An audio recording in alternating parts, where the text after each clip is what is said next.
Hi, Washington Mill. This is Mrs. Edwards. I'm just sitting here where I normally do my writing, and I have some things out that I've been working on over the past week. And this week, I want to start writing a story. And so, first, to start a story, I have to have a really good idea.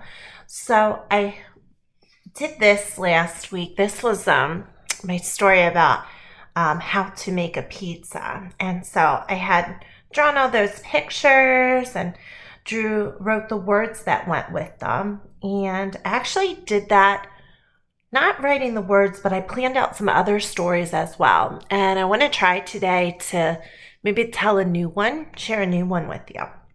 So I'm going to put this one to the side. And here you'll see I have a bunch of little pictures. And this one we actually made and then we cut it out. I think my son wanted to play a game with it, but I think I can put it back in order for you. So this, we had read a book about a frog and they have a really cool life cycle. They start out as an egg like this, and then they grow into a tadpole. And after they're a tadpole, they grow like a back leg. They grow legs, and it starts with their back leg, and they look kind of awkward. And then they become a froglet. And a froglet is like a frog, but it still has its tadpole tail on it. My son drew these nice little pictures. And then finally they become an adult frog. So that's a story that I could write about. I could write about the life cycle of a frog or other things that I know about frogs. But I think that the best story I recently made was this one. This is actually a story that's about me. And that's why I think it's my best one, because I'm really connected to it. It has a strong feeling.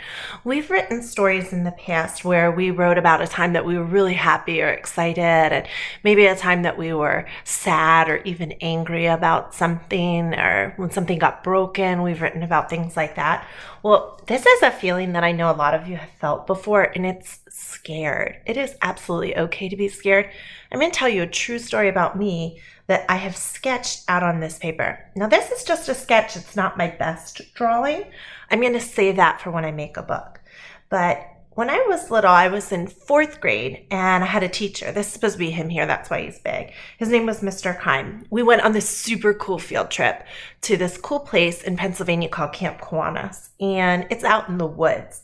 We had some extra time, and Mr. Kime told everybody in our class, hey, with this extra time, you guys can go play hide and seek. So we were super excited, and off we went to play hide and seek. So this is me here. I found this awesome hiding space. It was a really big, deep hole that I found when I was out in the woods. It was so big that I could jump right inside the hole. So I jumped right down inside it. And as I jumped inside the hole, right beside me was a humongous snake, all coiled up. I was so scared, and I screamed really, really loudly.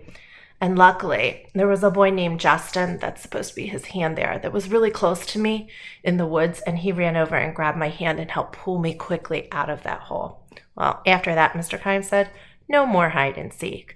So it was scary, but it's still a great story to tell. So I think I might choose this one as a writer.